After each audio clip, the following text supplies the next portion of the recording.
अस्सलाम वालेकुम, my name is फ़िज़ा फ़ातिमा और मैं आप लोगों को वर्ल्ड इंग्लिश JNG 506 के लेक्चर्स प्रोवाइड कर रही हूँ। आज का हमारा लेसन नंबर 7 था, जिसमें हम पढ़ेंगे पिजन ओक्यूल्स की ही आगे फर्दर हिस्ट्री। डेवलपमेंट थेरीज़ में आपने याद रखना है कि थेरीज़ को डिवाइड किया गया था 3 ग्रुप्स में, जिनमें पॉलीजेनेसिस आ जाएगा, मोनोजेनेसिस आ जाएगा, यूनिवर्सल स्ट्रेटजीज़ आ जाएगा। ठीक है, पॉलीजेनेसिस में क्या है, इवॉल्व फ्रॉम वेरियस सोर्सेज। मोनोजेनेसिस में evolved from a single source. ठीक है, वो वेरियस सोर्सेज से था, ये सिंगल सोर्स से मोनो आ रहा है इसमें। ठीक है, universal strategies derived from universal strategies. ठीक है, इसमें यूनिवर्स में आ जाएगा। अभी आपने थोड़ा सा इसमें पढ़ लेना कि पिजन ओक्यूल्स जो थे वो डेवलप्ड हुए थे independently from a variety of origin.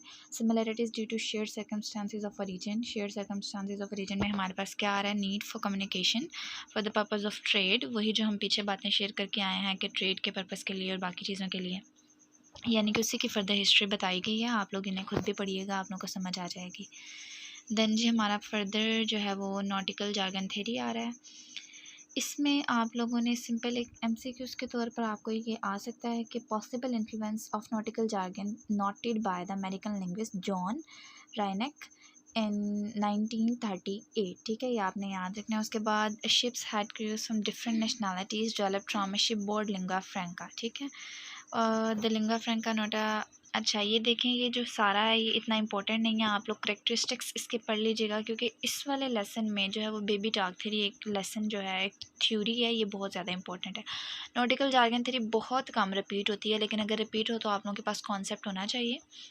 Lingua franca, not a pigeonized standard language, was used on trading routes. ठीक है, was passed on to the Asians and Africans. The sailors came in contact with served as the origin for various pigeons. ठीक है, आपने ये थोड़ी बहुत lines को याद करना पड़ेगा, क्योंकि ऑब्वियस सी बात है, ये कॉन्सेप्ट्स इसके वही हैं जो याद करेंगे।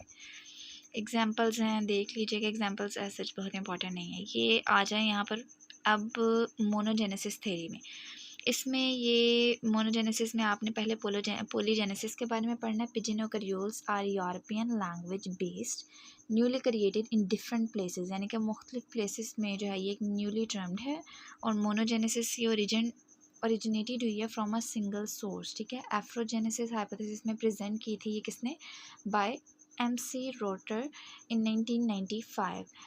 अब यहाँ मोनोजेनेटिक आ जाएगा, फिर उसका थोड़ा बहुत बताया, और वो ऊपर वाली चीज़ें इसमें रिपीट हुई हैं। आपने बस ये 2 चीज़ें याद रखनी है कि पॉलीजेनेसिस जो है, इसको मैं हाईलाइट कर देती हूँ यहाँ पर, ये जो है वो यूरोपियन लैंग्वेज बेस्ड है। ठीक है, ये रिपीट होता है काफ़ी कि कौन सा लैंग्वेज बेस्ड है, आपने याद रखना है यूरोपियन लैंग्वेज बेस्ड। और ये MC रोटर जो है ये इसका भी आता है 1995 में इसने किया था, एफ्रोजेनेसिस हाइपोथेसिस के बारे में। उसके बाद slave trade as the origin, existence of English and French slave forts, development of contact language in slave forts. Contact language are the basis of most pidgins. ठीक है, कॉन्टैक्ट लैंग्वेज के तौर पर।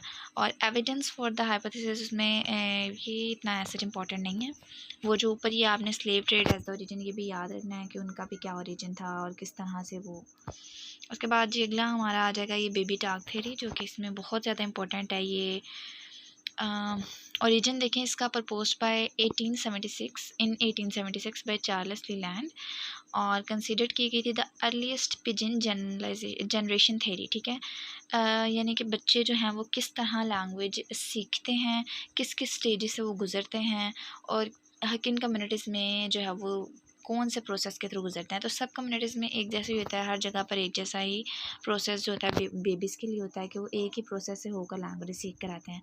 अब इसके रैशनल जो है ये पढ़ें कि इसमें क्या था, similarities identified between early speech of children and certain pidgins, use of a high proportion of content, lack of structural word, lack of morphological change और approximation of standard pronunciation। उसके बाद use of a baby talk आ जाएगा। इसमें the subordinate class perceived as unable to master the dominant class language, master stride their servants incorrect speech pattern। अच्छा, ये इतना important यहाँ पर देखें, ये जो नीचे 3 लाइंस इन्हें हाईलाइट किया, आपने इसको याद करना है। ये रैशनल इसका थोड़ा सा, ये 3 आप पॉइंट्स लिख सकते हैं इसकी जगह, और ओरिजिन आप लिख सकते हैं, तो ये आपका लॉन्ग क्वेश्चन के तौर पर जो है वो प्रिपेयर हो जाएगा। इसमें ऐसे और बहुत ज़्यादा इंपॉर्टेंट चीज़ें नहीं हैं, जो आपको बताया कि एक ही पैटर्न से गुजर कर बच्चे किस तरह लैंग्वेज सीखते हैं, इसमें वही सब कुछ बताया। थ्योरी ऑफ रिलैक्सिफिकेशन, जिसमें हमारे पास व्हाट इज़ रिलैक्सिफिकेशन आ जाएगा। अच्छा जी, mechanism of language change, one language changes is vocabulary with the vocabulary of another language. ठीक है, एक लैंग्वेज जो है वो चेंज करती है अपनी वोकेबलरी किसी और लैंग्वेज की वोकेबलरी के साथ, तो उस प्रोसेस को जो है वो लेक्सिफिकेशन बोलते हैं। उसके अलावा यहाँ पर यूनिवर्सल प्रिंसिपल थ्योरी आ जाएगा।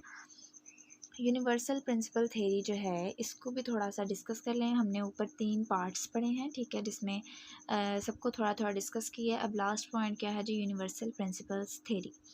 इसमें ये similar to baby talk theory है। प्रेजेंट करता है the perspective of universal language behaviour in context situation. All L1 speaker simplify their language in similar way, language simplification process in an innate ability. Evidence for the theory: all children go through the same stages of language mastery। यानी कि देखें यहाँ पर वही बात आ गई कि same stage से ही गुजरते हैं, ठीक है। Children produce their own regular pattern across L1s different from adults. यानी कि बच्चों की क्या होता है कि वो डिफरेंट तरीके से सीखते हैं अडल्ट से। यानी कि बच्चे जो हैं वो जल्दी लर्न भी कर लेते हैं और उनका प्रोसेस एक अलग होता है सीखने में, जबकि बड़ों के लिए एक थोड़ा सा चेंज प्रोसेस हो जाता है और एक डिफरेंट और एक थोड़ा डिफ़िकल्ट प्रोसेस आ जाता है। Language simplification is practised in all language communities between proficient and less proficient in speakers के दरमियान जो है। उसके बाद जो development of language in L1 children, children move on from simple registered. ये वो वही वाली बात मैंने आपको बता दी है ना कि एक ही पैटर्न से गुजरते हैं, ठीक है। और वो हर कम्युनिटी में जो है वो एक ही प्रोसेस जो होता है वो चलता आता है, और उसी के थ्रू जो है वो सब ग्रो करते हैं और लैंग्वेज सीखते हैं। तो इसमें और कुछ भी डिस्कस नहीं किया हुआ, वही सारी बातें हैं, रिपीट हुई हैं, ऐसे बहुत इंपॉर्टेंट नहीं है। मोस्टली जो क्वेश्चन आता है रिपीट होता है वो या तो ये रिलैक्सिफिकेशन का आ जाएगा एज अ शॉर्ट क्वेश्चन, और ये बेबी टाक का या रैशनल आ सकता है या फुल आपको दे सकते हैं, या असाइनमेंट बनाने के लिए भी आपको ये क्वेश्चन आ सकता है। उसके अलावा यहाँ पर ये आप मोनोजेनेसिस थ्योरी में एफ्रोजेनेसिस थ्योरी हाइपोथेसिस जो है किसने प्रेजेंट किया था, MC रोटर ने 1995 में। इसको आपको पता होना चाहिए। ऐसा कुछ इंपॉर्टेंट नहीं था, जो जो इंपॉर्टेंट थी वो मैंने चीज़ें हाईलाइट की हुई हैं। इंपॉर्टेंट जो होता है उसे याद करना लाजमी होता है, उसका कॉन्सेप्ट लें, उसको याद करें और अपने वर्ड्स में जो है वो लिखें उसको। अगर लेक्चर अच्छा लगा है तो आप लोग ज़रूर लाइक कीजिएगा, अपने फ्रेंड्स से शेयर कीजिएगा। किसी किस्म की कन्फ्यूजन हुई तो कमेंट सेक्शन में लाजमी पूछिएगा। अल्लाह हाफिज़।